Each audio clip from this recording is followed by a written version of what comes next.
right, everyone. Now the webinar is recording. So welcome to Is Your Well Water Well? And my name is Yiling Zhuang. I'm the Water Resources Regional Specialized Agent in IFAS Extension Central District. I'm located in the Mid-Florida Education and Research Center in Apopka. So just want to let you know, you can see from the screen, I have two presenters with me today. So one is Dr. Bill Lester. He is the residential and commercial horticulture agent in IFAS Extension, Hernando County. And we also have the pleasure to have Miss Lily Browning. She is the Florida Friendly Landscaping Program Coordinator at the Water Conservation Department in Hernando County Utilities. So welcome both to join me to present at today's webinar. And I do appreciate everyone's flexibility to agree to switch online. So we really appreciate that.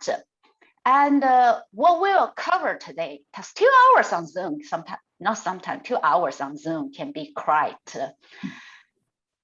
I try to find a nice word, but it can be dreadful. So we will keep it very interactive. Well, just give you an outline what we will cover today. So we'll start from Florida groundwater and potential contamination to private wells, introduce you the basic components of private wells, and also just connect all the dots, like how your land use activities can impact your well water on both water quantity and water quality part. And a typical Florida home, when you have a private well, you also have a septic system. Septic system can also be a potential contamination. So then Dr. Lester will go through the basics of conventional septic systems and regulations, which I forgot to mention. It's at the land use activity part. Lily will also tell you something, give you some information related to water quantity. And the last, I think everyone's very looking forward to that, is bacterial sampling, because everyone attended this class will receive for complementary bacterial sampling, which I will show you at the end, how to take that sample, and if you show any bacteria contamination and what you should do. So this is the outline, and you can see we will cover a lot. So do you have any questions before we dive in? All right, I don't see questions here. So let's just dive into the first part. So just where does our water come from? So do you know where your water comes from? Please put in the chat box and let me know. So I want to show you here, so you probably have seen this map so many times, where does our water come from? So 95% of our water, like drinking water, comes from aquifer. And one of the most productive aquifer in the nation is the Floridian aquifer. So from this map, you can see south to Miami, north to South Carolina, and the west, it's reach to Alabama. It's a vast aquifer. But when we look at this map shows you which is the top layer of the aquifer, like underground in state of Florida.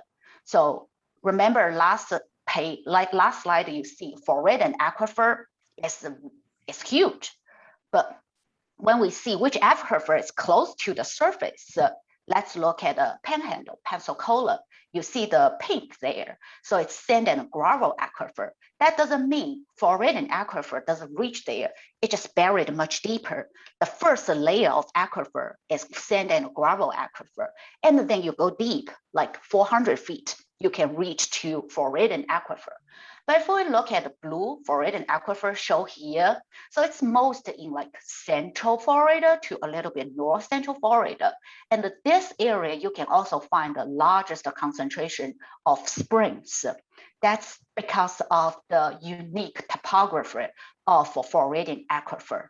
So it's the major component is limestone, just like it's calcium and magnesium. That's also why most well owners, not just well owners, even for public utilities, most people living in this area, you see the blue area, the foreign aquifer. So the water is hard. In other words, it has high concentration of calcium and magnesium due to the composition of the limestone. So why do we want to know where our water comes from? Because knowing where our water comes from also tells you like water quality of your well water. So I really like this diagram. It's a perfect illustration of your private wells. So it shows 3 types of wells. So the very left part, you can see, I don't know if you can see my cursor here, but this is a shallow well. So the water tap into the superficial aquifer. So you can see it's quite shallow, which means the land activities, the land use activities will easily impact water quality of the superficial aquifer. And here you can see 2 deeper wells. They tap into a much deeper aquifer, but that doesn't mean the water quality of these 2 wells will be the same, because also depends on which depths of the aquifer that well is tapped in. For example, some areas, even like foreign aquifer, if it's deep, like 600 feet, there's a natural occurring arsenic. So it really depends on the water chemistry. So, and here you can also see, it's what I like here to show you, it's also you see sinkhole and you see Florida Springs, because it's just the topography, it karst terrain. So which means it's just like Swiss cheese structure. So with all the holes, so with too much water pumping out, it will collapse and form the sinkholes. But the other direction for that is forming Florida Springs, where you can see groundwater and surface water making connections. So going back to see, it's like why knowing our water, like where our water comes from is so important, because knowing which aquifer your water gets water, or your well gets water, can help us have a rough idea of the water quality. So this is the map, just shows you it's created by Florida Department of Health. It's the Florida Water Management Inventory Project. Everything is in blue. It means that area, that land parcel gets water from public, known or likely. If it's purple, which means it's private wells. So you can see this area, the foreign aquifer area, we can see a lot of purple here. So remember earlier I mentioned the foreign aquifer. This area is also the largest concentration of springs. With all the springs in this area, we also find a lot of private wells. So if we zoom in, just to look at Hernando County, I find that this is quite interesting to me. Because you look at the land parcels, this shows the majority of the land in Hernando County has a public water supply. But private wells, it's also spread out. It's here and there. So total, it's a little bit less than 20%. So this is also related to like knowing where your water comes from, also related to how much you know about your private wells. So knowing your private wells, knowing what type of wells it is, besides like which aquifer it's tapping into, also need to know what type of wells. Is it a drilled well or a bored well or a dug well? And what's the anticipated yield, how much water it can produce, and what's the pump size? And also very important is always to know the well depths. So it's the casing depth and the water table depth, and also the well diameter, or any kind of disinfection methods or treatment methods your private well utilize. So want to show you here is the basic components of a private well. So we will break it down from casing, well screen, caps, grouting, and to well development. So this is just an illustration of what your private wells look like underground. I see some questions. So let me just I probably will address the questions later. So, and Bill, if you can watch the chat box for me, that would be great. If any questions or I need to slow down, just let me know. Okay, sure, I can do that. Thank you so much. All right, because I don't want to ignore your questions. If your question like ask me to clarify that, I want to know that. So now let's jump into the well components. And the first is casing. So casing maintains an open access in the earth. It doesn't allow any entrance or leakage into the well. And the common material for well casing in Florida is PVC pipes, simply because Florida doesn't have harsh winters. So PVC pipes work great. Other than that, you can also see use black steel, galvanized steel, but whatever material it's using, it cannot be toxic. And it needs to be a durable material because it's underneath. Repairing well casing can be very expensive. And that well casing usually is 1 foot, at least 1 foot above the land surface. So when you have flooding, then the flood water won't get into well easily. And the next is screen. So screen, it's underneath. It's at the bottom of the well casing. So it keeps sand and gravel out of well, allows groundwater to enter into the well. And the common material, just like here, is stainless steels, or it's slotted PVC pipes. It is not that common in Central Florida, because for Central Florida, it's the Florida aquifer, and you can see it's really sandy. So I always joke it's Florida doesn't have soil. No matter how deep you dig, it's always sand. So when your well is tapped into Floridian aquifer, it's very sandy underneath. So that well casing doesn't serve a lot of purpose. It will get clogged easily.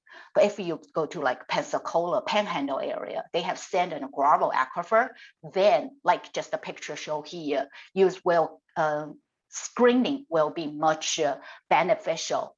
And in Central Florida area, instead we use a sediment filter after the water is pumped out. So in that way to filter out all the sediments. And after the well is drilled, then the next is grouting. Grouting is a sealant. So it cannot be toxic. So the common material is a cement or concrete.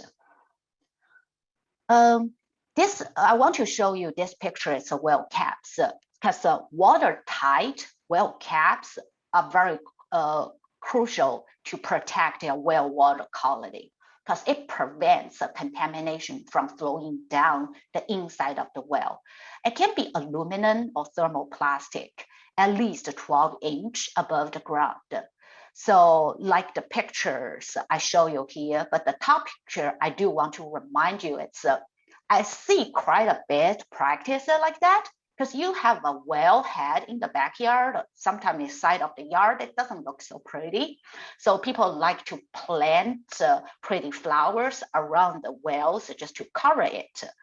Nothing wrong with that. You totally can do that.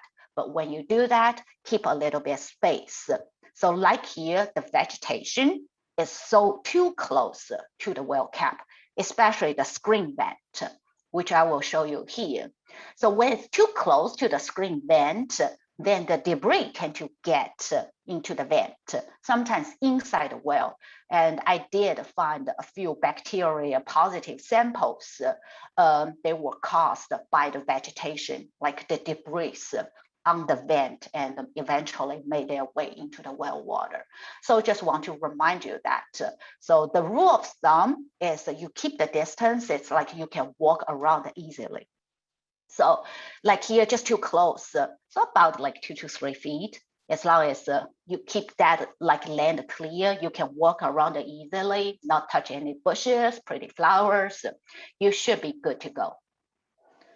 So after the drilling, the contractor will remove excess grout, silt, and the clay left over from the drilling operation. So new drinking well must be disinfected to ensure the water is safe to drink as soon as the disinfectant is flushed. So later I will also show you like what does this disinfection mean. So, and typically it's bleach is used for disinfecting a well. And that's, we can all use household bleach. So it's about 5 to 10% sodium chloride. Sometimes it's 7.5%, but you do not want to use a splashless bleach. It's just the concentration is too low and create studs. Again, towards the end, I will show you how to properly disinfect a well. And remember, if you drill a well at a high water level period, like now, the summertime, the raining season, the water table tend to be higher. So what you want to do is just drill, ask the well drillers to go deeper. So in that way, for dry period, your well can still get water. And there are a lot of, sometimes I get these questions, it's about water pressure. So a pressure tank is designed to have extra gallons of water on reserve. So small demands don't require the pump to switch on. But the tank cannot compensate for the flow greater than the pump capacity. If you have any low flow, like low water pressure issues, I suggest you to contact your well contractors. If the well is deep enough, it's getting into the productive aquifer, and B, it's the pump size, if the pump is the right size to produce that much yield.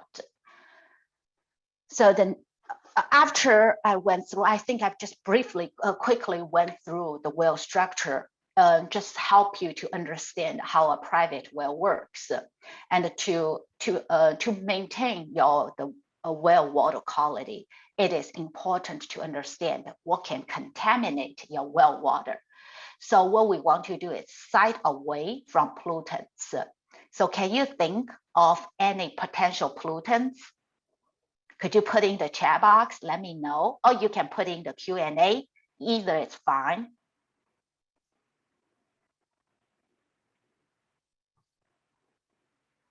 I see fertilizer. Yes, that's definitely a potential concern. We also have pesticide, we have herbicide. These are all great answers. So what I want to show you here is some potential, very common potential contaminants. I think I also see the right answer here. So pesticides, fertilizer, animal manure, and your septic systems. So I see one comment here. It's I live close to a golf course, so I imagine I get their treatment. So this is it can be, yes, it can be a potential concern. Later I will mention, I will give more detailed info. So there's something we can do, because here I mentioned the side away from the pollutants. So what we can do, it's the minimum separation distance. I would like to emphasize it's the minimum. So it's not like gold standard. You keep that away, the minimum distance doesn't mean you will not get that contamination into your well. It just lower the risk. So this is, I find from other extension services, they have this minimum separation distance table, 5 feet away from dwelling, 25 feet away from sewer lines, nearest stream, lake, pond, or ditch, 50 feet away from septic tank, or you have any milk house flow drain or water, wastewater holding tank, 100 feet away from septic tank drain field, livestock pen or yard, manure piles, or even just stormwater pond or chemical storage. And for Florida, very unique. It's only in Florida. It's our termites. So sometimes in extension we say it's a welcome to Florida and welcome to the bug state. So one thing we cannot avoid is the bugs here. You want to make sure the termite treat building slabs at least 25 away from your wellhead. And the Florida building code doesn't separate the tank from the drain field. So it's lumped together 75 feet away from septic systems. So which I want to show you here, it's usually a typical home with a well and a septic system. So you usually have your septic system in the front yard, and your system has a tank, watertight container, and a drain field as like treatment, soil absorption treatment. And the backyard, usually it's your private well. And later, Dr. Lester will give you more information on conventional septic system maintenance. So just give you a quick, the same study, the water management inventory map show you how much septic systems. Remember the earlier, the well parcels is about 20%, less than 20%. If you look at the green here, the septic system, on-site wastewater treatment systems in Hernando County, it's over 50% land parcels. So this is a potential contamination, not only to our well water, but also it's to our groundwater. So again, later you will get more information about septic system. And here I would like to show you is the sources of potential contaminants, all just issues of concern. So here you can see it's a house, and here it's next to the house is the well. And the first, it's the potential concern is from groundwater. What's in the groundwater? So most of us, like people in Hernando County, we get our water from Floridan aquifer. So far, the water quality of Floridan aquifer is still one of the best water quality aquifers in the nation. So it does have some calcium, magnesium due to the limestone topography. But other than that, some areas has the natural occurring arsenic, but it's really deep. So what I want to show you here is one source of the potential concern is the groundwater itself. And some other concern here, it can be a septic system. Because septic system, if it's not well managed, it will have bacterial contamination. Even a well-managed septic system, it still has a high nutrient concentration. And then it's from the surface, from any flooding. And it can also be your household plumbing. So if you have any lead components or heavy metals, and these concerns will get worsened if these concerns will get worse if your well is missing the well cap or the casing is cracked. So how do we know if our well water is safe to drink? So there's only one way to find it, is to test it. So testing your water is the only way to identify the problems and also ensure your water is suitable for intended uses.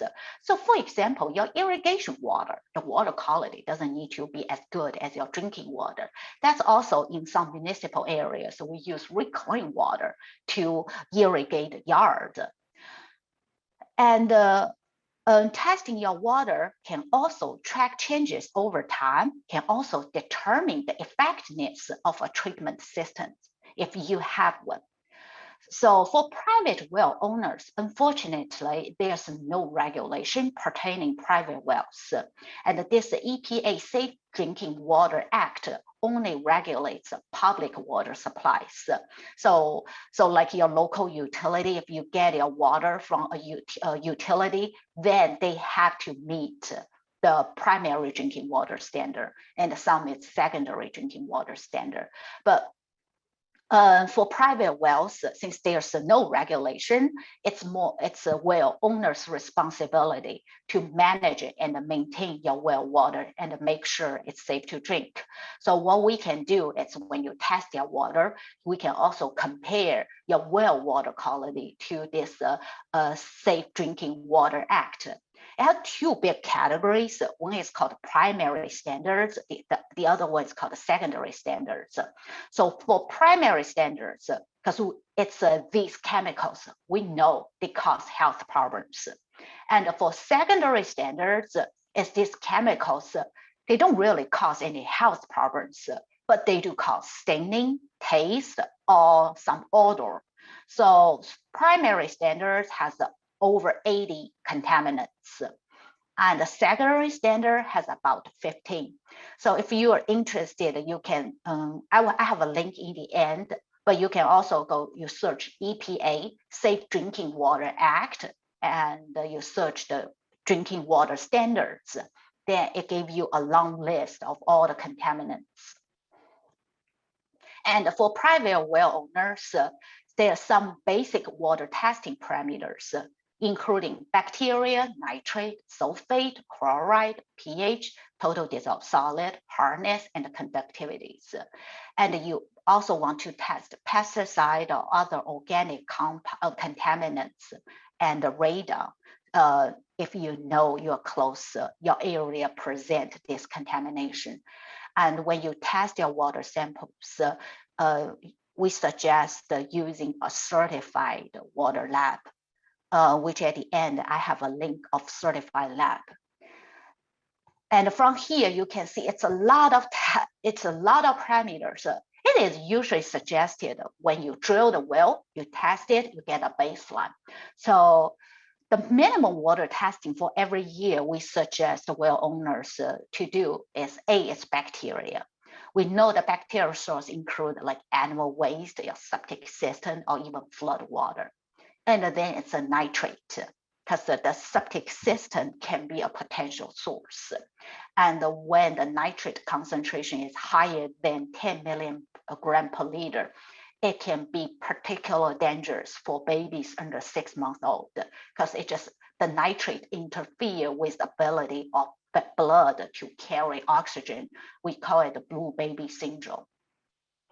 And the other minimum water testing parameters, including lead, if you have lead pipes, solder, or brass parts in the pump.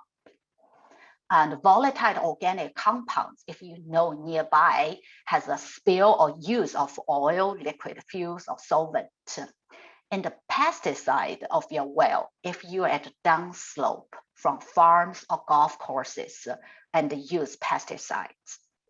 Again, you can get these tested in a certified lab.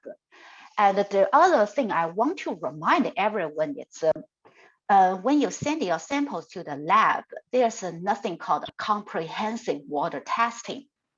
So meaning it's you collect 1 bottle of water and send it to the lab. They will run all the contaminants. It will be ideal if they could do that, but the reality is they can't. They have, you need to know what you want to test and ask the lab to test that particular contaminant. And sometimes they use particular bottles to test particular contaminants. And the cost really vary. For example, the bacteria test, it ranges from $25 to, I think one certified lab I called, it's like $89. So it really depends. They are certified, it's the process, like how they meet the compliance, how they test the contaminant is certified, but they are still private labs. So if you send your samples to a private lab, I suggest you make a few phone calls because we know there's the discrepancy in the testing cost. And some of you may wonder, can I use those water testing kits? So especially you have an aquarium, you probably are already using those testing kits. So that's what I find. 3 very highly rated water testing kits. You can find them in most places. And when I read the descriptions, you can see they can test like bacteria, lead, pesticide, nitrate, iron, copper, and some here it's hydrogen sulfide. So it seems like it covers all the basic water testing parameters. And they cost like $30. Sounds like a really good deal, but are they really accurate? So that's what I did. I did a comparison. I collect some water samples. I use the testing kits to test it. I also use the certified lab to test the basic at the minimum parameters like bacteria, nitrate. So from this table, you can see it's So the bottom line or the takeaway message from this table is these testing kits are good for those water parameters are not critical, meaning they don't cause any health impact like hardness, like pH. They are fairly accurate, but when it comes to those contaminants will cause adverse health impact like bacteria and nitrate, they are not sensitive enough. Let's just take bacteria, for example. According to drinking water standard, no bacteria should be present in your drinking water. But those testing kits, it's in the unit of 10. And similarly for nitrate. So the threshold is if it's not higher than 10 million gram per liter for nitrate, these testing kits cannot detect it. So the take-home message from this table, it's these testing kits are not sensitive or accurate enough for the basic drinking water parameters. We still suggest you using a certified lab to test bacteria, nitrate, and lead, these three minimum water parameters. And where you can find a certified lab. So they are certified, you can find it from Florida Department of Environmental Health. You can also find it from Florida Department of Environmental Protection. So what you can do is you can just search Florida Department of Health certified water labs, or later I have a link, you can just click it, because when you go to that web page, you can search by location. You can also search by the analyte you want to test.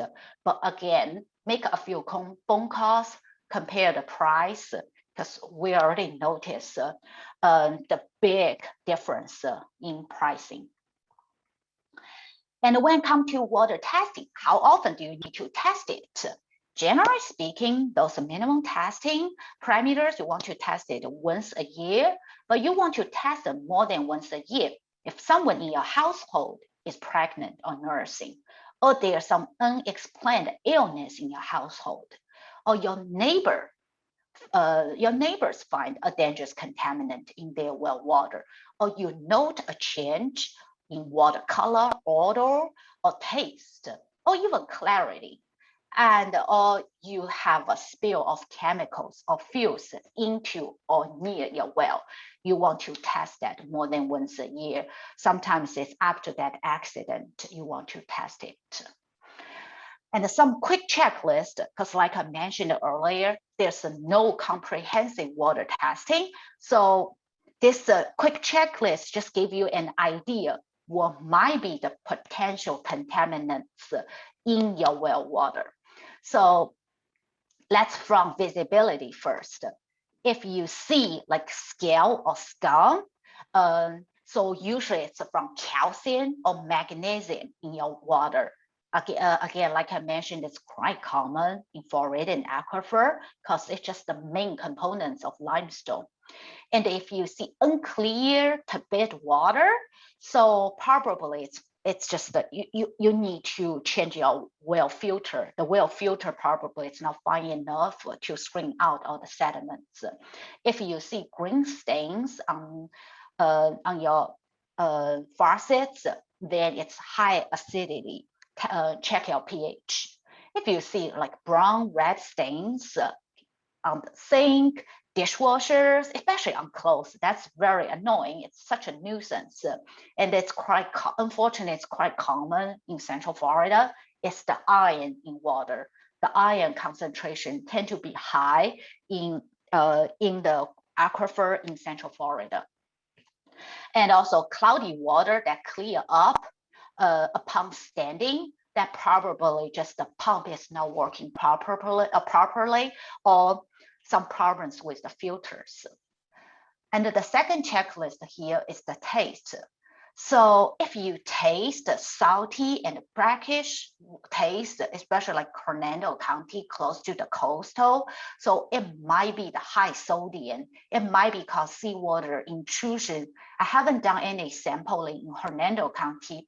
So that's another, for well owners, the challenge part. It's We do not, I say we, it's Florida doesn't really have a good baseline of private well water quality because private wells are not regulated. So we don't really know the water quality of a private well, or what chemical, what contaminants are present, or what well owners are doing on a routine basis. So this is also why we are doing this class, want to inform well owners the best practice that you can do to ensure your water is safe to drink, and also to protect our groundwater. So what I see is for the sodium high content, it's usually in South Florida, because they get their water from superficial aquifer, which is less than 50 feet. Because if they go deeper for fluoride aquifer, due to the seawater intrusion, the salinity is much higher. So if you think your water tastes salty, then check the sodium content. If it's some soapy taste, then it could be some dissolved alkaline minerals, or metallic taste, then it's iron. And the chemical taste, then just check if the nearby chemicals or pesticides, if they have any leaks, or you just want to test that. And the smell, the first one is very common. It's a rotten egg smell. It's hydrogen sulfide. It's quite common in Central Florida also. So you probably heard on news, it's for Orlando Utility. They are Orlando Utility, correct? They are running very low on liquid oxygen because you use the liquid oxygen to generate ozone to remove hydrogen sulfide. Some other smell here, I put it's detergent, gasoline, methane, and chlorine if you have like chlorine disinfection. So these are pretty intuitive. So if you smell that, you know what might be causing it. And something I do want to mention here, it's because I mentioned the private wells are not regulated, and in some areas, some local jurisdictions, they have a little bit different requirements. General, there's no like comprehensive water testing like public water supply, but generally, like I mentioned earlier, newly drilled drinking wells are not required to test by state law. It may be required by mortgage purpose. So I know a lot of mortgage companies are requiring a long list of well water testing. And some local counties, actually, they require bacterial testing. So these counties include, you can see at the bottom here, about 10 counties, but Hernando County is now one of it. And another program is called the Well Surveillance Program. It's so state Department of Health will test for free in the areas of potential contamination. For example, it's EDB, it's a pesticide, and also very common in leaded gasoline. So they will like deal for the Department of Environmental Health will identify the potential contamination area. So DOH will test it.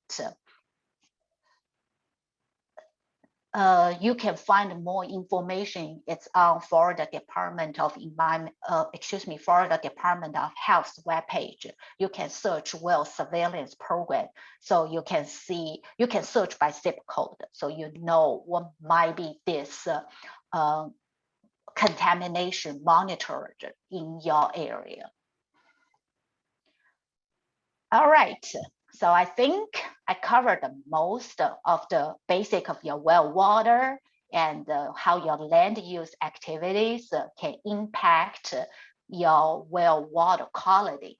Now let's just switch gears to water conservation for well owners. And let's welcome Miss Lily. Good morning, everybody. Can I share my screen here? Let's see. There we go. I have a very short presentation, specifically because you may wonder, why is somebody from a municipal water department here today to talk to you about private wells? And because I am with water conservation, I'm just here to remind you for the residents of Hernando County about our watering restrictions and how we all play a part in it, not just those of us, whom we serve from Hernando County Utilities or those on the City of Brooksville municipal system. Those of us, which includes me, who has a private well at their home, we are under the same type of watering restrictions. And that's why I named this My Well, because it is, yes, it's your well, but it's our water. It's everybody's water. I am Lily Browning. I do work for Hernando County Utilities, Florida Friendly Landscaping Program Coordinator. If you have any specific questions for me, my email is lillyb, LILLYB, @hernandocounty.us. And the program that I teach is Florida Friendly Landscaping. And the second principle of Florida Friendly Landscaping is watering efficiently. And that does apply to every citizen in our county, every citizen in our state. So I just wanted to remind you, if you are a resident of Hernando County, because a lot of people seem to be under the misinformed assumption that if they have a private well, the once a week watering restrictions do not apply to them. So what I tell people is really there's only one question you need to ask yourself to know if these watering restrictions apply to you. And that question is, do I live in Hernando County? If that answer is yes, and you have a home here in Hernando County that you are residing in, then these watering restrictions do apply to you. This is for the use of an in-ground automatic irrigation system. That is what these watering restrictions are referring to. And what it boils down to is 60% of the water that we provide people is used right on their lawns and their landscapes. So we don't have, just like ULIN doesn't have, a good baseline of water quality in wells, we don't really know how much, private well users are also putting out on their lawn. We can imagine it's probably about the same. So these watering restrictions right here apply to you, even if you have a private well. So if your address, mine ends in 1, if I did water, which I don't, my in-ground irrigation system isn't even functioning. But if I did water, my day would be Monday before 8 a.m. or tiny word with a big impact, or that's not and, after 6 p.m. Florida Friendly Landscaping would suggest as close to that 8 a.m. timeframe as possible for the overall health of your lawn. So you may say, why? I don't understand why. This is my well, it's my water. I should be able to do with it what I want. And I think Yelin pretty much, explained to us what the aquifer, the Floridan aquifer, is all about. And this is just a very simplified graphic here, but I just want to show you, say that Jim lives here and Jim has a well in the back of his yard. Do you see any kind of, barriers that say just the water under Jim's property belongs only to Jim? No, that is not how it works here. You did not purchase water rights, with your property. In Florida, the water belongs to everybody and nobody. That's the way it works. We all work together. So let's explain how this aquifer works. Here's a picture I took to try and, explain it to you. This is just a glass of water, and you see all these different straws in it. They represent maybe, a big municipal well, such as from a municipality like Hernando County, Utilities Department, and then all these other private wells. We all have our straws in the same glass. We're all drinking from the same source. So therefore, these watering restrictions not only help protect the amount of water we have in there, it helps protect how often each person is taking from that source, being the Florida aquifer. If there weren't, watering restrictions that apply to everybody, then maybe 50,000 people would decide to pull at 5:00 p.m. on Monday, and that, would cause a problem. So we're trying to even those type of situations out. But another way to think about, because our aquifer, hopefully you do tap into, like she said, a deeper into the Florida aquifer. But here in Central Florida, we do have that karst topography, often compared to Swiss cheese. Another way to think of it is to imagine a swimming pool filled with a huge, huge, huge sponge. And think of the different holes and things in the sponge. It's highly porous and permeable, with a garden hose constantly keeping that pool full. And that could be rain. It could also be springs, aquifer recharge areas. But if you put a big straw in the sponge, you could, if there's only one straw in there, you could drink out of it indefinitely, as long as you didn't drink faster than the garden hose refilled the pool. Let's think about all of the people moving to our state, all of the people moving to our county, all of the people already here. There's it's not one straw in that pool. So what we're trying to do is control how many people are taking out, so it's not being taken out faster than it's being replenished. And again, that's my short little talk there. I'm Lily Browning. Here is my email if you have any questions for me or for anyone in our water department, and I'll be glad to pass it on. Thank you very much. Great, thank you, Lily. So now we will move to septic systems. I think most of you are already ready to learn more how to manage your septic systems. Okay, yes, let's do something completely different now and talk about septic systems. So, well, I'm going to cover just briefly, and this is just a brief overview of traditional septic systems, how they work. I understand that we probably have some people on here who have lived in houses with septic systems for many years, and you've had problems with them, you understand how they work. But we have so many new people moving to Florida and Hernando County. Maybe you've moved here and you have a septic system and you don't really understand what it does. It's just this big magical thing in the front yard that when you flush, everything magically goes away. You don't really know how it works or what it could impact. So I'm going to cover how a conventional septic system works, how nitrogen is treated by conventional septic systems, because nitrogen is a potential contaminant. Yilin mentioned earlier about blue baby syndrome, which is if large amounts of nitrogen make it into your drinking water, it can, it's very dangerous for small children and adults. And then a couple just basics of how to maintain a residential septic system.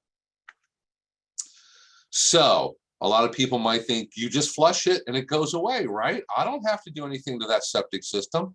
It takes care of itself. It manages itself. I never have to get it pumped. I've spoken with people before that they say, I haven't had my septic tank pumped in 20 years. It's like, wow, I'm sorry to hear that, because you're probably looking at a large bill when the day comes when things just quit flowing the way that they're supposed to flow. So septic systems are also known as an on-site sewage treatment and disposal systems, or OSTDS. That's just a fancy name for what we call a septic system, septic tank. I know we have people from up north that refer to it as a cesspool. They refer to, you can call it a drain field, you can call it a leach field. There's a lot of different common names for it. But these are designed to treat and dispose of relatively small volumes of wastewater. And this is usually from residential sites, but it can also be from small commercial or industrial sites. Maybe a small business or a small store might have a septic system. RV parks Sometimes we'll have septic systems. They're going to be a bit larger than what you or I would have for our home. So they kind of run a range as far as how large they are. So these OSTDS or septic systems, now they have a lot of different systems and they have a lot of brand new technology kind of built into them. But what I'm going to cover, what I'm going to talk about is what almost all of us probably have. Maybe one or two of you have one of the newer systems if you've had to have it replaced recently, but all the rest of us have what we refer to as a conventional septic system. So what this is pretty simple. It's a great big underground tank that's made out of concrete. So it's a big concrete box, and that collects waste from a home. So your outgoing water pipes that lead from the sinks, the washing machine, the toilets, everything else, the shower, bathtub, all goes out into this big concrete box. Then after that, there's a series of pipes that take the water out and let it drain through the sand, either evaporate up or drain and go down. And it holds the solids, and the solids partly break down, partly don't break down. And it's designed to dispose of the water and a good part of the solids. And these systems were not designed for the environment specifically. They really didn't think too much about how well it filtered or dealt with nitrogen. They were more designed to help protect us from diseases. And they work very, very well at that. That's why here in Florida and the United States, we don't have big dysentery outbreaks and things like that from coming in contact with raw sewage, because we have septic systems in the ground that we send everything through. So basically how it works is, here's a very nice diagram. You see the inside of somebody's house, and there's a bathtub and a toilet. It goes out the pipe and goes out into the septic tank, which is a large concrete box. It has an opening at the top, which is buried. They're placed underground, but if you dig down a foot or two, you could find that the flush out or the box on the top to be able to get into it. After that, the liquid part goes off in a series of pipes to be dispersed out throughout the front yard in what some people call a leach field. I call it a drain field. Most people in Florida call it a drain field. So those are the two main components to it. So this is designed and based on the size of the house. So if you have a 2-bedroom house, you have a certain size septic tank and drain field. If you have a 4-bedroom house, you by law, by regulation, have to have a larger septic system and drain field. If you have a small business, you might have one that's even larger than that. So what happens is when everything goes into the septic tank, it separates out. The solids go to the bottom, the liquid part sits above that, and on the very top is what the technical term is scum. And this is things like oils, grease, things that, float on water. You know how oil floats on water. So it separates out in different layers, and pipes will take it, the liquid part, and move that out of the drain field into a series of pipes to be dispersed. And we'll see what that looks like here. So some of the different parts of a septic tank is you do have a cover at the very top. So for anybody who's ever had to have their septic tank pumped, if you stood out front, or it's usually safer to look out the window because things get a little stinky out there, stand there. What they do is they dig a hole and they find the manhole cover. They lift the cover up. They put the big hose in and they pump the contents into a truck. What they're doing is they're pumping the sludge or the solid component and everything else that's in there at that moment, completely pumping it out so that you can start all over again. Because over time, as you see in the diagram here, the depth of sludge varies with use. Over time, the solid component can build up and build up and build up. If it gets too full of a solid component, it's going to plug the pipes that take the water to the drain field, and everything is going to come to a grinding halt. And then when you run the sink or you flush the toilet, things come back into the house, and nobody wants that to happen.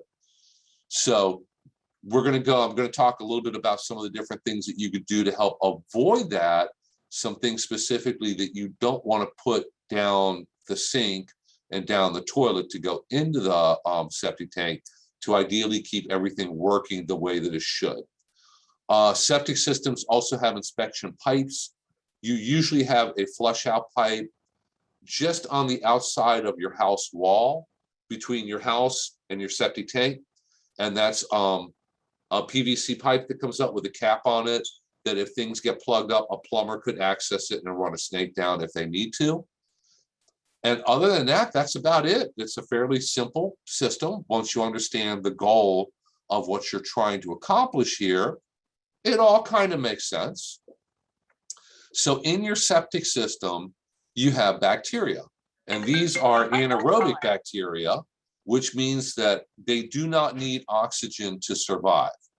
So if you think about it, your septic tank, it's all buttoned up, it's closed up, there's no fresh oxygen or fresh air in there. You're going to need bacteria in there working on breaking down the solid parts, working on breaking down the scum, the greases and everything else, the toilet paper, that are going to do that without oxygen. For anybody who might have a compost bin, you're using different bacteria. Those are aerobic bacteria. Think about aerobic exercises. They need air, they need oxygen, and they break things down very quickly. So if you have a compost bin, things break down pretty quickly. If you have a septic tank, you have the opposite bacteria. They are anaerobic, and they break down things, but they do it pretty slowly. What they do is they break down the solid parts to a certain extent, but they never break it down 100%. The solids over time do start to pile up, and they do create gases in this process. So septic systems and plumbing do have plumbing vents that usually run out your roof so that things don't build up and try to explode. That way all the gases and everything are balanced and they have a place to escape to. So the drain field, once you get past the septic tank here, the drain field, you see this box out here. Let me see if I can make my little arrow. If you can see that, that box there is a distribution box. Then coming off of that is a series of PVC pipes with holes drilled in it. The water is going to come out here and go out the pipes and go and drain into our sandy soils and ideally drain down and go away. Now, it's very important that they put your septic system and drain field in the correct spot. You have to have at least 24 inches between the bottom of your drain field, the drain field pipes, and the highest point where the water table comes up. Obviously, if the water table comes up too high, or you live in a spot where you're prone to flooding, if your drain field is sitting in standing water, you can only imagine how nasty that standing water will become once the contents of your septic tank drain into it through the drain field pipes. So here's a picture of exactly what one looks like in your yard when they're installing it. You see it's just a series of PVC pipes with holes drained in them. Now what they're going to do here is they're going to cover those pipes normally with gravel, and they have it all hooked up to the septic tank, and everything should work just absolutely fine. So a little bit about maintenance, and these are just some basic tips and tricks about what to do and what not to do to help keep your septic system working, ideally problem-free for a long time. So why do septic systems fail? Why do people have problems with them? It's mostly because of just poor design and placement. I'm not sure how common of a problem that is in Hernando County, especially in Spring Hill. Keep in mind with new home construction, or even if you have to replace your septic system, you do have to have a professional do it. You do have to pull permits from the health department. The health department does have to come out and inspect it, just like they do with any other kind of building permit. So please don't think that you could just go out there with a shovel and some PVC pipe and glue and replace it yourself on a Saturday afternoon. You are not allowed to do that. And if you're caught doing that, you will get in some serious trouble with the authorities. But poor design of placement can be a problem. High water tables can be a problem. Excessive slopes, if your house and your property is on a steep hill, That can cause a problem.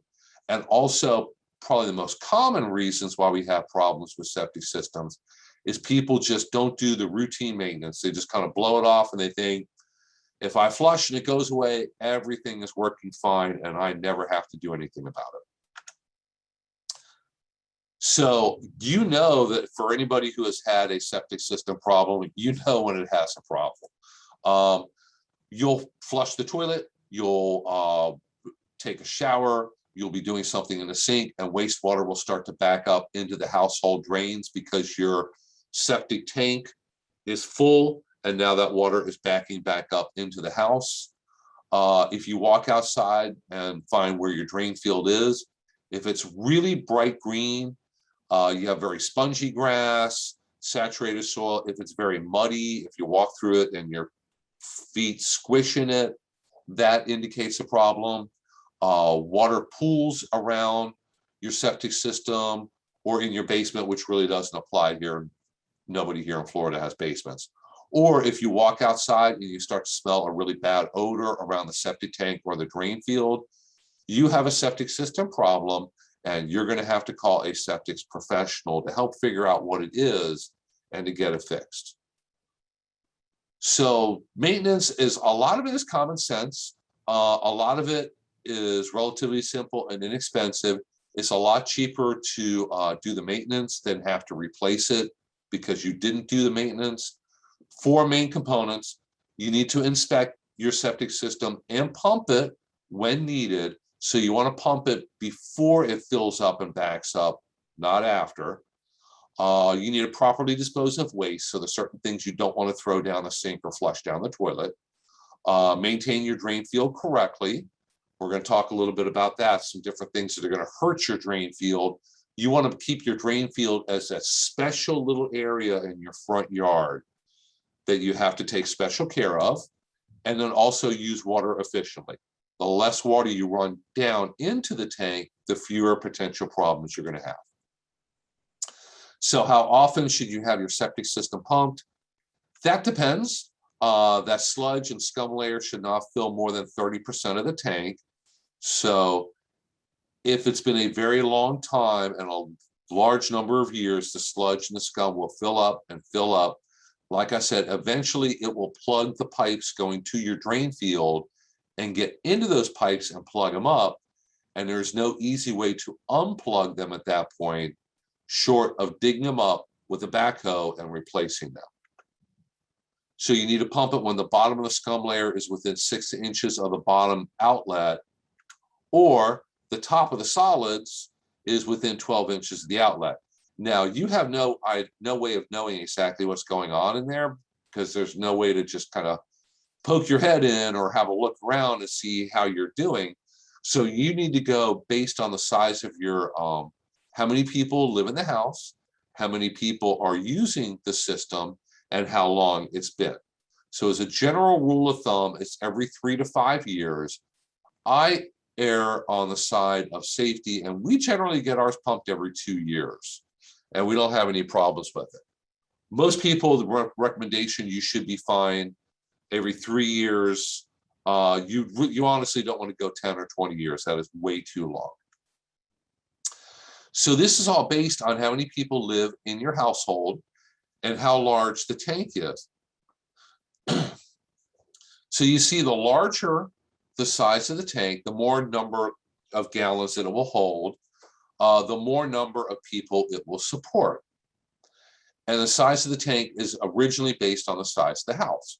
So if you have a 2-bedroom house, they're going to put a certain size tank in because they figure there's probably 2 or 3 or 4 people living there. Now, if you have a 2-bedroom house and you have 8 people living there, you're going to have it pumped more often because there's more people showering, going to the bathroom, and adding to it. So that's going to shorten the amount of time you can go between having it pumped.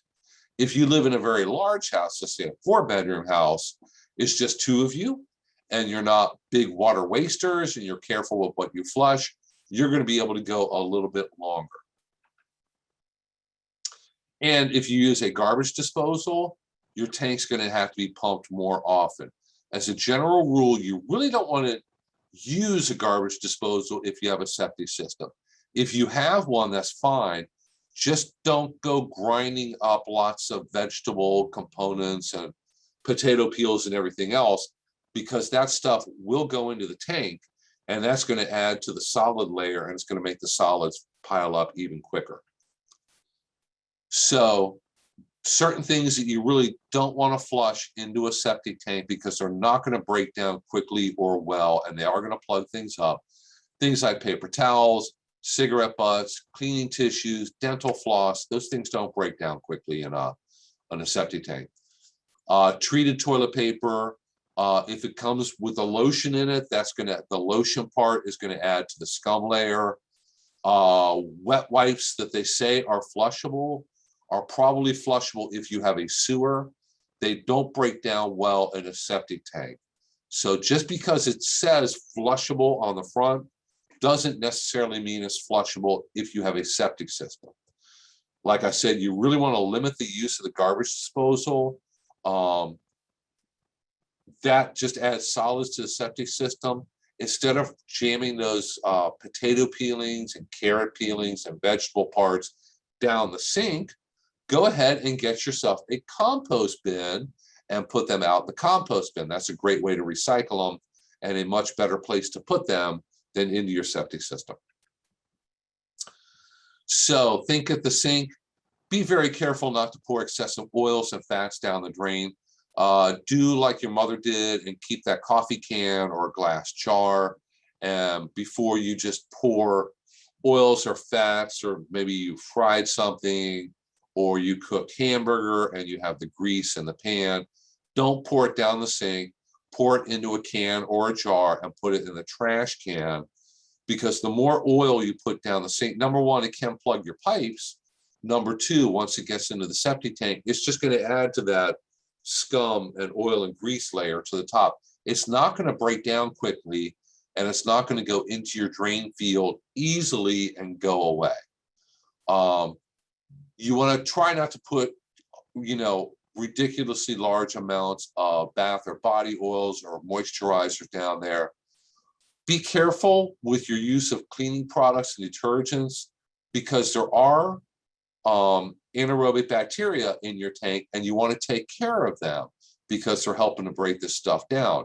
If you use huge amounts of bleach and just start pouring straight bleach down your sink on a regular basis, that's really going to harm the volume of bacteria that you have in your tank, and that's not a good thing. You really want to help promote a healthy population of bacteria, and just be mindful of the amount of chemicals and cleaners you put down the sink.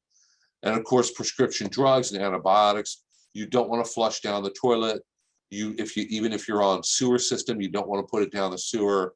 You want to dispose of them properly, because when those things find their ways into the environment, it could be a problem no matter where it ends up, whether it's at the waste treatment plant or in the groundwater out in front of your property. So very quickly with your drain field, how to maintain it.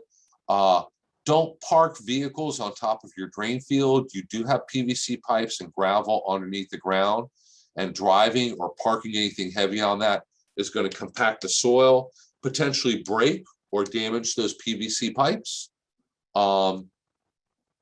Try to keep large amounts of rainwater from running into your drain field and either causing erosion or causing waterlogging.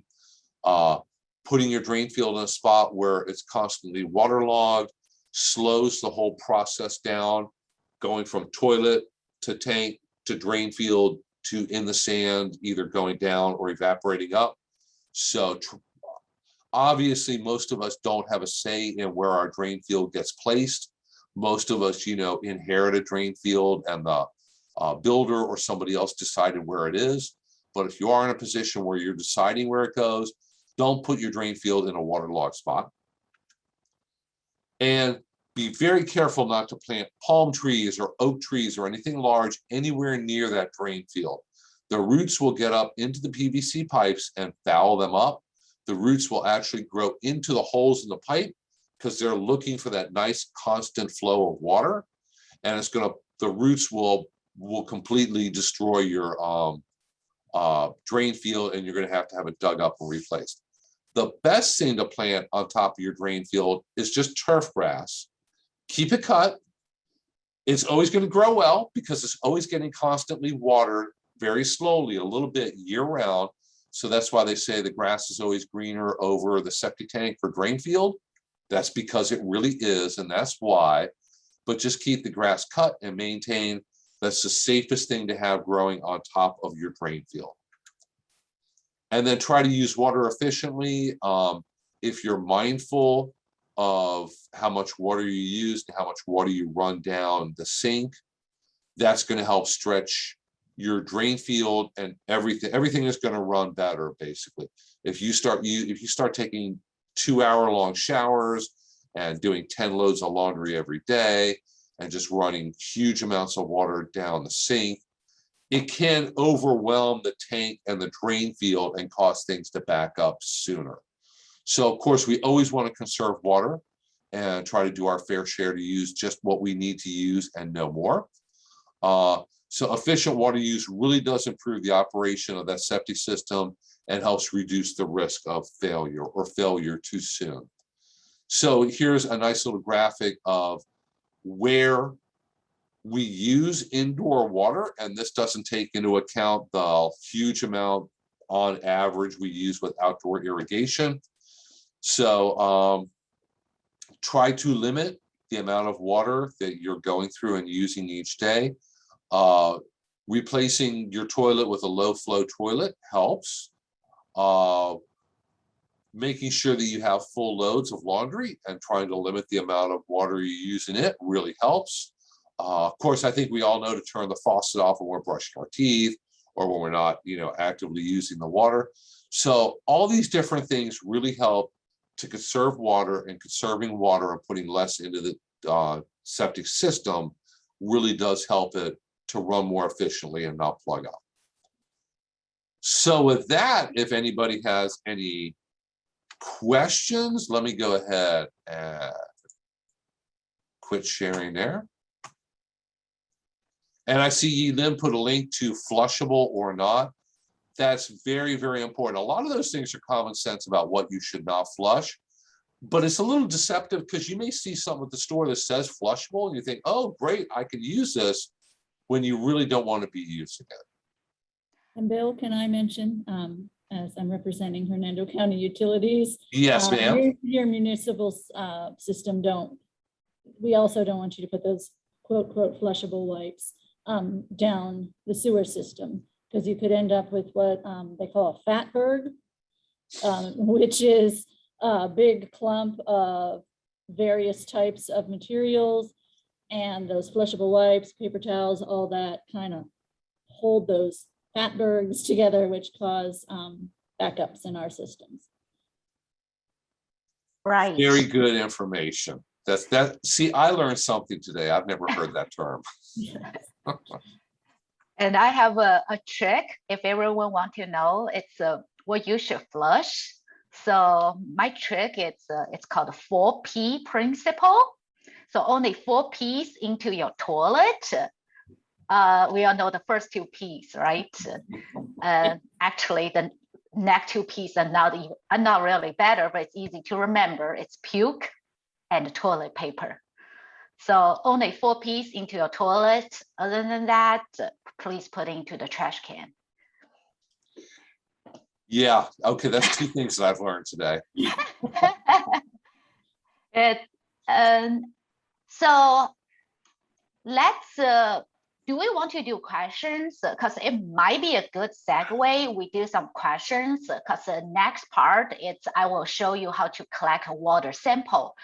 So because we already accumulate a bunch of questions, I don't want to forget. Also, it's hard to find it eventually. One question is about deep injection wells. So deep injection wells, usually it go really deep, like go underneath the aquifer. I forgot, like several thousand feet deep. So I cannot remember the exact number on top of my head.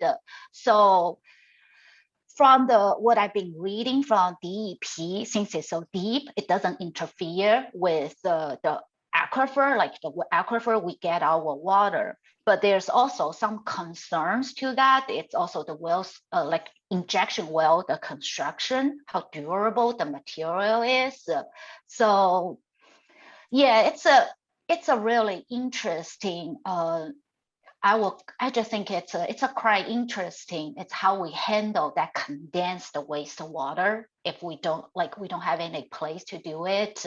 So that probably is temporarily the best solution we have. I hope I answered your question, but if anyone want to know more about the injection wells, feel free to email me. I can send you more info. It's quite complicated to me sometimes. And another question I ask here is, will you focus today mainly on Hernando County? The short answer is yes.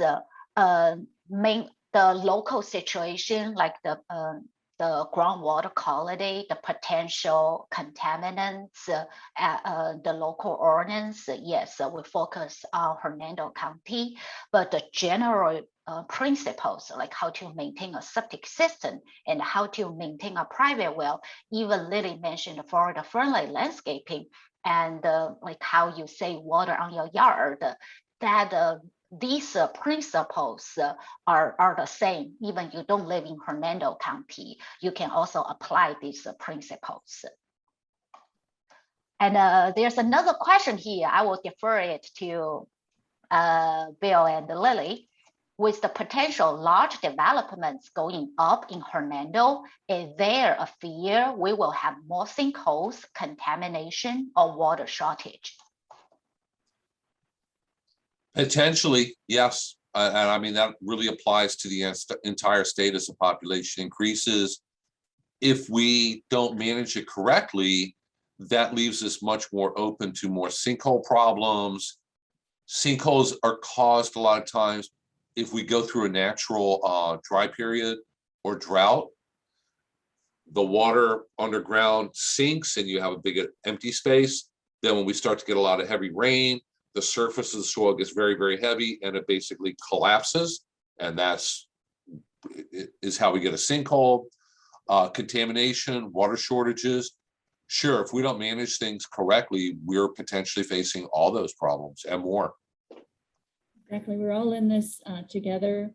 And the University of Florida, I know, has done studies, you know, what are those 2040 studies and the 2070 studies, and how they project things to be at that time. And obviously we're going to have a whole lot more people in this state, and things will have to change so we can deal with the amount of resources that we have.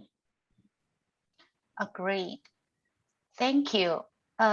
We will move on. I want to let people know I see Q&A questions. I didn't forget. Yeah, I didn't forget that because I don't want to. I want to show you how to collect your water samples, and then we'll do a part 2 of our Q&A. I didn't forget your question. We will get there. All right. Share sound.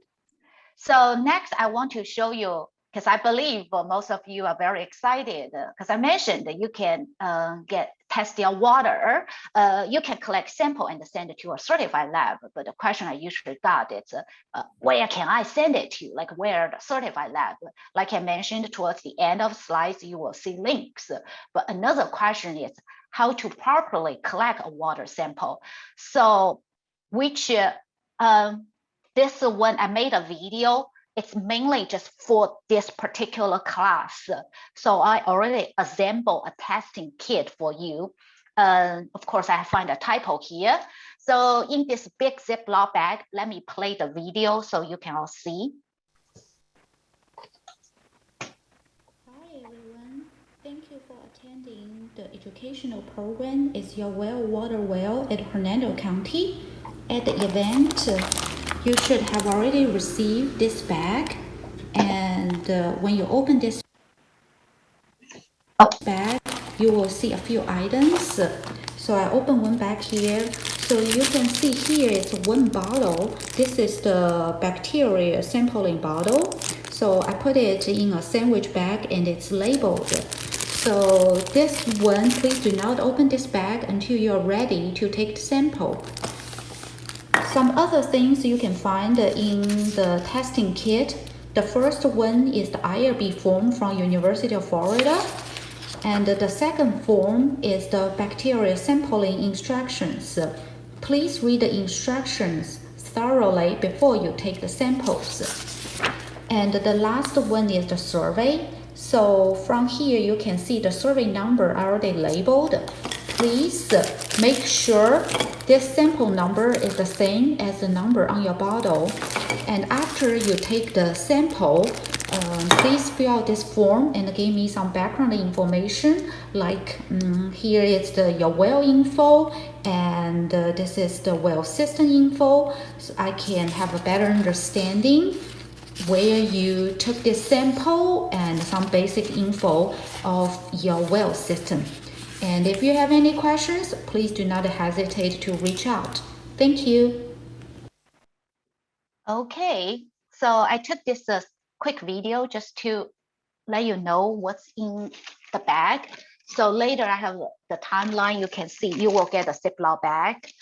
Everything is inside. If you find that the number on this form is different from the number on the bottle, please correct the number on the form. I already double checked, but apparently I didn't do a really good job because I realized on this form, I didn't put the date right. I put the 11th. It should be August 31st. So now let's move on how to just collect the water sample. You will have a better idea. So which you will get in the form, you will get the instruction. I will also share the PDF with you. Not that much, it's very intuitive, but I just want to explain the first step. I got that question a lot, where should I get water samples? Since for this class, it's not really for any mortgage purpose, it's really for your health. Like it's the water you're drinking, it's for self-screening. So if the water you're drinking has bacteria or not, so I suggest you just go to the faucet where you collect your drinking water. So even you have water systems, so you can still live there, because that's also a good, just more like validation to see if your water system is working properly. So find the sink you usually get your drinking water from, and then it's check if your sample, your kitchen faucet has a screen or an aerator. If you do, please remove that and wash it. That's another house maintenance tip. That's usually it's screw in. We tend to forget. Every time I unscrew, take off the aerator, I always find a lot of sediments in it. So that's what I've been, my testing, my results show. It's I forgot the percentage, but a large percentage of bacterial contamination is because of the faucet. So then what you want to do is sanitize the faucet. And by sanitizing means using household bleach, and you follow the instruction of your household bleach. Please choose non-scented bleach and not splashless bleach, just regular household non-scented bleach. It will work.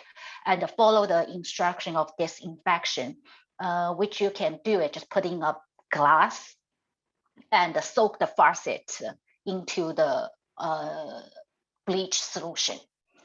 And the next is you keep the water running for about 15 minutes before taking the sample, because in that way you just wash out all the sediments, and then you close the faucet to a stream of a size of pencil, because let it run for 5 minutes. That is getting ready to take the water sample. And then you can get the sandwich bag, open it, remove the plastic seal cap, just the red part. When you open that, do not put that cap anywhere else, because you put it somewhere else, you can contaminate that. And one thing I forgot to mention, before you start the whole process, wash your hands. Sometimes we find it's the contamination is human caused the contamination. So wash your hands, remove the cap, and then fill the water all the way up. above the 100 ml line. So from the bottle, you will see 100 ml line. You want to fill it a little bit above that to the shoulder will be great. And then you put a cap back. If you cannot return back to the extension, return the sample, first you put it into the sandwich bag, like where the bottle is. If you cannot return it immediately, you put into the fridge. And when you send the sample back, please put on ice. And here I will show you a video just where. After you follow the instruction and took the water sample, please put it back to the Ziploc bag. If you cannot return the sample back to the extension office on the same day, please put it in the refrigerator or put it on ice. And when you deliver the sample to the extension office, please put on ice and bring it to the scheduled frame to drop off your sample. Yeah, like I mentioned, just show you what it looks like. And another video just show you where you should fill your water to. One thing I do want to remind everyone, when you take the sample, you can see on the bottle there's a 100 ml line. Please fill the water above the 100 ml line around the shoulder. So somewhere around here will be perfect for this bacteria sample. Because if you don't fill it up to the 100 ml line, the lab will not test it. And please, do not overflow it. So when it's close to the shoulder, you can just remove from the kitchen's faucet and cap it. And when you fill out all the form, I want to let everyone know all your information will be confidential. I will send your sample to a certified lab, but I will not disclose your personal information to the lab. So from the survey, like the form I send it to the lab, it will be under my name and also the bottle number. So none of your personal information like name, phone number, email will be disclosed to anyone else but me. And I will follow University of Florida like we have a institution review board, like how to keep the information confidential. So I will follow the protocol. So only me can access your personal information and will not be published anywhere. So that's I want to let you know. That's also why I encourage you to complete the survey. It can give us a really good understanding of the private well quality and the maintenance. So here is the drop-off time. Like I mentioned on the form, I put a wrong date. I put August 11th. Even I check it numerous times, apparently. I didn't do a good job because yesterday, after I dropped the samples to Hernando office, I realized I put the wrong date. It will be next Tuesday. It's from 9 a.m. to 11 a.m. You bring it back to Hernando County Extension office. And after today's class, you can go pick up this testing kit. Let me show you. It just gets back.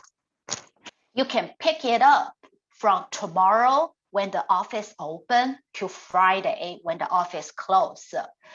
And you will receive a result from me no later than September 10th. Because when you drop on 11th, I will send it to the lab immediately. It takes them about 5 days to finish that. So if it's positive, you have bacteria, you will receive a phone call from me immediately. So please make sure you leave me the correct contact info so I can get to you. Because one time I got, my attendee didn't put the right phone number. I was not able to reach to him timely. I eventually sent him a physical mail just to inform his result. So please make sure like email and the phone number, the way you want me to communicate with you is accurate and clearly written. And when you test positive for bacteria, what you should do, like how to properly disinfect a well, I just want to give you a quick outline, which I also have the handout in the end I will share with you. So first thing, it's the way we do it, it's called a shock chlorination. which means we use excessive chlorine to disinfect the well and the host, not just the well, the system and the plumbing. So when you test positive, you should stop using water immediately because there's a risk. It might be coliform bacteria. We know coliform bacteria, 90% of the time they are harmless. But when you test the coliform bacteria, it means because your groundwater is not supposed to have bacteria. When coliform bacteria is present in your drinking water, it means other pathogens may find a way get into your well. So that's what we are really concerned. And we say when you have bacteria positive, stop drinking it. And then you use a non-scent chlorine bleach to disinfect bacteria contaminated well. The first you want to do is flush out the system about 3 times the volume, or you just flush it for about an hour. It's a lot of water. So I encourage you when you flush it, you can also use it just to water, irrigate your lawn. And if you have any water systems, just remove the membranes and replace them after this disinfection process is complete.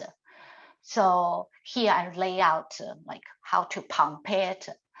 You can pump 3 times of the water or at least an hour. And also do not forget your water heater, making sure when you flush everything out, the water is clear and free of sediment. And then you turn off the electrical power to pump and remove the well cap. You prepare a solution to disinfect your well. And the ratio is 1 part of bleach with 10 parts of water. And how much bleach you need depends on the well depth and the well diameters. That's also why it's very important to know your well, like how deep it is, how deep is the casing, and how far it reaches to the water table, and the diameter. If you do not know that, the rule of thumb for a well in Central Florida, residential well, it's 2-inch well. It's about 100 feet deep. Of course, we run into a lot of shallow wells, like 50 feet too, but you can see no matter 50, 80, or 100, it's always 1 cup of bleach. And if you have an agriculture well, which is a 4-inch well, typically it's 4-inch well, and it's about 150 feet deep, then you need 4 cups of bleach. So let's just say 2-inch well, 100 feet deep, you need 1 cup bleach and 10 cups of water. You prepare that solution to disinfect your well. I've seen a few cases, my well owners hire a plumber to do that. The one time, one plumber didn't prepare a solution. He just poured 2 gallons of bleach directly into your well, which we don't recommend doing that at all. When you use pure bleach, it's so concentrated, it can damage your pump, can damage your well components. That's also why prepare solution is critical. And a little goes a long way. You can see that 1 cup of bleach can go a long way. And then it's you recirculate the water by connecting a hose to a faucet and spraying the water back into the well for at least 10 minutes. After that, you open every faucet in the system and let the water run until you can smell chlorine. And this 1 cup of bleach, it will be adequate enough for you to smell chlorine. After you can smell chlorine at each faucet, then you close all the faucets and seal the well. Because in that way, it's not just the well system, it's all the plumbing. You already got that disinfect, like the bleach solution, which is working to kill the bacteria. You let that chlorinated water to stand in the system for at least 12 hours, but no longer than 24 hours. Because when it's longer than 24 hours, it increases the chance to damage the well system.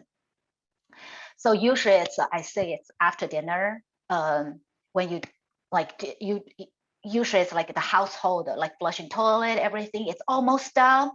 That's also I want to mention during the time, try to reduce the times flushing the toilet. Not saying you can't, but you want to let the chlorinated water stay there as long as possible. So it's usually after dinner or everything is almost like getting settled.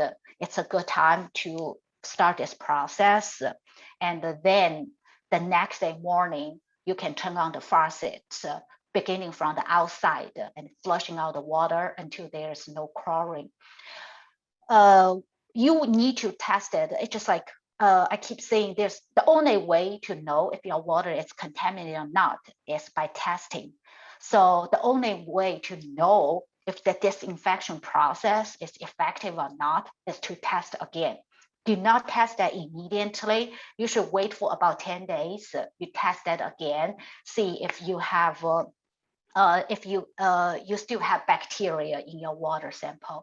Again, when you test bacteria positive, I will walk through the step with you. I will help you to solve that problem. So now I just gave everyone a basic outline. When it happens, we will get a one-on-one consultation just to figure out where might be the bacteria source and how we can solve this problem. So some additional resources here. This is the EDIS pub related to bacterial contamination and the shock chlorination. Just the steps I laid out earlier, it just gave you more detailed info. And this is the septic system webpage. You can find a lot of bite-sized information, so which is very helpful if you're new to septic system. This is the link I promised to show you. It's where you can find the NELAB certified lab under Florida Department of Health, and how to find the licensed contractors, more info related to on-site sewer treatment and disposal system. And the video I show you, I also uploaded to YouTube. You can access that through this link. So with that, let's see if you have any questions. Okay, we 2 minutes to noon, so I think we finished a little bit in advance. So not trying to rush the workshop to be done, but I know 2 hours on Zoom can be very challenging. You have our contact info. Please do not hesitate to reach out to us.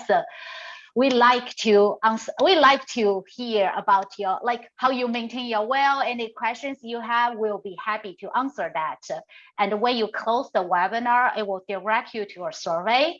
So please fill out that survey for us. It is very important because we got a funding from our funding agency. We also need to report it back to our funding agency, how good we are or how bad we are in that case, and how we can improve our workshop.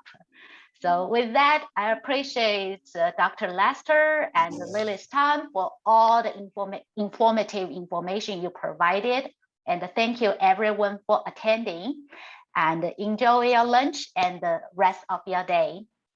Bye. Thank you so much for offering this over here in Hernando County. Thanks again. Thank you. Thank you for having us.